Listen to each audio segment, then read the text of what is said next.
Táid spráice gur éirí len socraí a leis an údar Seirbhísí a hahann Seirbhísí Óige Gaeilge eitiúil sogin.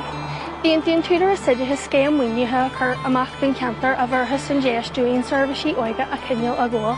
Táid buíocht den údar Seirbhísí as an déis seo cuairt agus táid muíach gníoróí len Seirbhísí Óige a Slánaithe.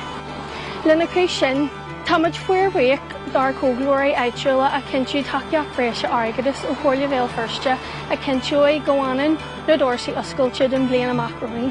Táid béis gur cinniú muid postna sogí nach níos táchtaí éis, táid ansásta go méid déisna ag géalgraí óga an teanga a úsáid an saol socialta sa ceantar.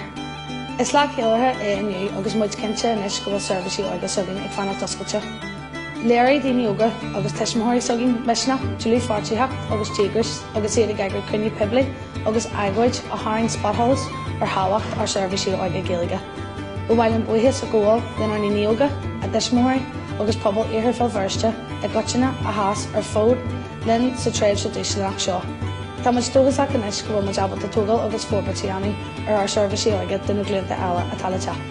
Tá mé bríos ar fád agus socraí seálaigh agus feich agam ar eis go cuman agus agam ag fannacht oscailte.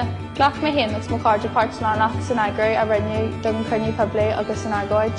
Iné na haigóide drastal mé héan ar an cruinniú poblí le ceannaíocht an údar Seirbhísí. Agus ghlach mé guch ar níní ag crí lár na ceiste seo.